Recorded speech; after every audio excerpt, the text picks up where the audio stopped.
nós vamos ver o caso dos homens. A gente escolheu padres e freiras, não porque nós sejamos clericalistas, na verdade não somos, e vocês sabem bem disso, mas porque dá uma ideia, serve de amostra do que nós já produzimos em outros campos. Se fôssemos pegar as descobertas científicas dos leigos católicos e das leigas católicas, nós teríamos muitos e muitos episódios como esse, tá bem? Então, eu vou começar mencionando para vocês, rapidamente, 12 invenções que estão ligadas a um contexto só de invenções de religiosos recentes. Tem uma lista muito longa, aliás, antes disso, né? Essa lista tem mais de 50 nomes de padres inventores e alguns até com a dificuldade de buscarmos referência em língua portuguesa, mas algumas invenções são muito interessantes, não é? Primeiro que na origem de muitas culturas do nosso tempo estão sempre os padres, os monges e as monjas. Você sabe que São Cirilo e Metódio inventaram o alfabeto eslavo e eles são usados hoje nos países de cultura eslava. Mas em outros países também, por exemplo, nos países da cultura latina, foram também dois monges, os monges Orton e Arduino, que inventaram este alfabeto nosso com letras maiúsculas e minúsculas, chamadas carolíngias, né, por causa do Império Carolíngio. Pode parecer algo simples, mas não é. A própria forma de escrever as músicas também de escrever a música com 7 notas, né, foi uma invenção de um monge também, Dom Guido de Arezzo, e há várias outras. Padres e monges estiveram, como homens da ciência, nas fronteiras dos principais experimentos que aconteciam em cada época. Foi essencial para que os europeus conseguissem sair da Europa e fazer as grandes navegações a contribuição de muitos e muitos padres. Por exemplo, o padre Humberto, ou monge Humberto, né, ele inventou a bússola, isso por volta do século XII.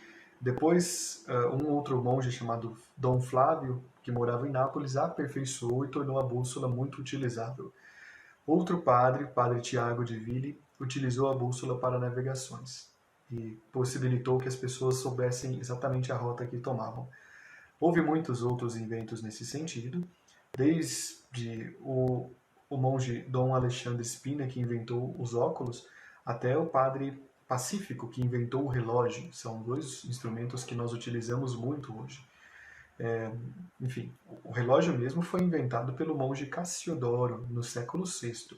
Ele inventou um grande relógio que era um mecanismo que utilizava cordas, correntes e contrapesos. E ele conseguia fazer os ponteiros do relógio girar, marcando com precisão horas. O minuto ainda não era desenvolvido nesse tempo, mas horas, dias e semanas. Então esse primeiro relógio foi um grande espetáculo. Houve aí uma série de invenções. O Papa São Silvestre II fez uma alteração importante no relógio e conseguiu pela primeira vez tornar mais possível medir as frações de hora, que são os chamados quartos de hora, não é mesmo? Os 15 minutos. E depois disso, o relógio ganhou uma série de outras invenções. Bom, são várias invenções, eu vou mencionar algumas apenas, evidentemente, a lista é muito, muito grande. A lista contempla, por exemplo, invenções que nós não podemos ficar sem hoje, como, por exemplo, a eletricidade. Houve várias tentativas de conduzir a eletricidade ou de torná-la um instrumental para nosso uso, mas apenas o padre Nollet conseguiu, primeiramente, descrevê-la e depois elaborou uma teoria do que seria possível fazer com ela. Então isso foi um grande avanço. Grandes outros avanços aconteceram e muitas pessoas acabaram levando o crédito dessas invenções, na verdade. Já que nós estamos falando de tempo, tem uma invenção que é super importante, está na base de muitas outras, sem a qual não poderíamos fazer nada, nem em nível de indústria, nem em nível de relacionamentos humanos. Esta invenção se chama calendário. O nome calendário vem de uma palavra latina, que é calendas. Inclusive, eu escrevi um artigo junto com a cientista da religião Helena Raquel. É um artigo que trata das calendas romanas e como era a confusão do calendário romano antes de Cristo. Houve um ano, por exemplo, que na verdade teve o tamanho de 2 anos, mas era um ano. Os romanos decretavam a abertura do ano e decretavam o encerramento do ano. E num determinado ano, Júlio César não decretou o encerramento do ano, ele estava em guerra e se esqueceu. Pensa nisso. Era um ato sagrado, na verdade, decretar o início e decretar o fim. Os astrônomos da ocasião não podiam fazer isso. Muito bem. Com a cultura beneditina de ora et labora, como eu já mencionei a vocês, os monges tinham que se dedicar aos ofícios divinos, que eram 7, são 7 ao longo do dia, e precisavam mensurar isso com mais precisão. Anteriormente, eles mensuravam por meio de primitivos relógios que eram velas queimando ou eram outras formas de medir a passagem do tempo, como relógios de sol, que são uma invenção dos gregos, na verdade. Né? E isso não era eficaz, porque se ventava, a vela queimava mais rápido, eles tinham que rezar mais rápido. Por conta disso, os monges beneditinos em vários monastérios da Europa inventaram o relógio. E o relógio não foi uma invenção sozinha. Ele veio junto com uma invenção preciosa que eu estou falando que não é ele, que é o calendário. Sem o calendário, que na verdade está acima do relógio e está acima de várias outras instâncias, muito não poderia ser feito.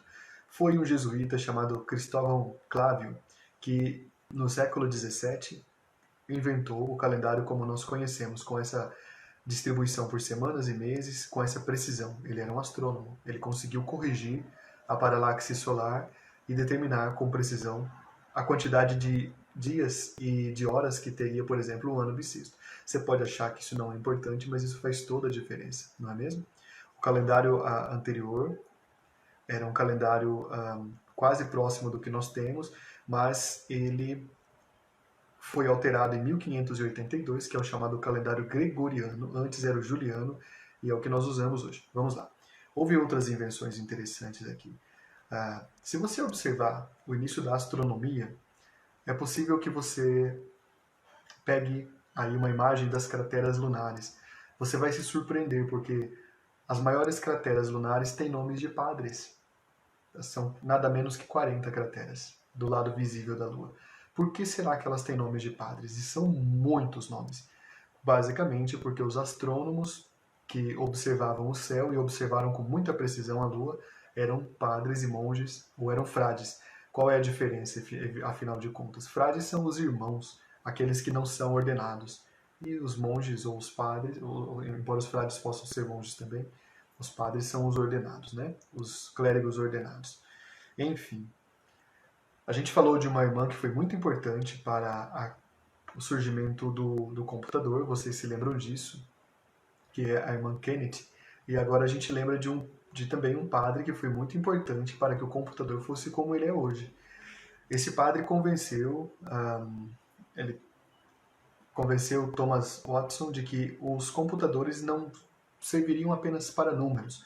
Como você sabe, a palavra computador se aplica ao cômputo de números.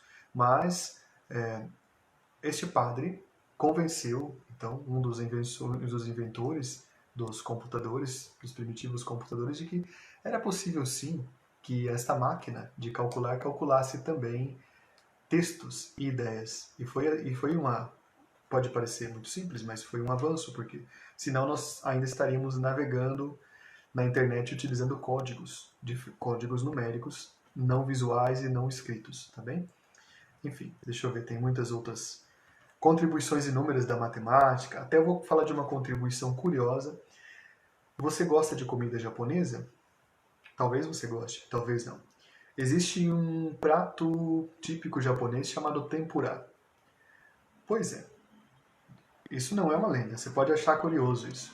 Os jesuítas chegaram ao Japão e à China e eles fizeram importantes contribuições para aqueles povos, ao mesmo tempo eles trouxeram muitas contribuições daqueles povos. Num dia de chuva você não pode sair de casa sem levar a sua sombrinha, que é uma invenção chinesa basicamente. Enfim, os chineses, civilização muito avançada, tinham várias outras invenções. Mas o tempurá, que é um prato japonês, foi inventado pelos missionários jesuítas que inventaram uma espécie de camarão frito dentro de 4 tempos. E aí eles usaram uma expressão latina para dar nome a isso, quattuor tempora. E em japonês isso ficou como tempurá. Não foi a única invenção que os jesuítas deram ao Japão. Se você fez algum tipo de aula de japonês, você vai se surpreender com algumas palavras que eles têm. Por exemplo, a palavra waka, que significa vaca, que é porque os jesuítas levaram vacas ao Japão, ou a palavra cadeira, que justamente significa isso, sobre o qual você está sentado agora, cadeira, que também foi outra, uma aproximação que os jesuítas fizeram. Enfim, tem outras aqui, e eu quero logo passar para o que importa, não é? Há várias outras curiosidades, é difícil, essa lista é muito extensa. Eu cataloguei nada menos que 138 invenções interessantes que eu deveria mencionar para vocês. Evidentemente, você não precisa se preocupar, porque eu não vou mencionar todas, tá bom? Vamos pedir a orientação luminosa, celeste e divina do nosso Deus. Em nome do Pai, do Filho e do Espírito Santo. Amém. Deus eterno, Deus de luz, Deus de bondade, ilumina o coração do nosso povo, da nossa gente, ilumina principalmente estas mulheres e esses homens, catequistas, teus servos e servas, que levam a luz a tantos lares. Que eles sejam bem recebidos como portadores que são da vossa divina majestade. Em nome do Pai, do Filho e do Espírito Santo. Amém. Um beijo para vocês. Fiquem com Deus, queridos e queridas. Nos vemos por aí também. Beijo, beijo. Tchau, tchau para vocês.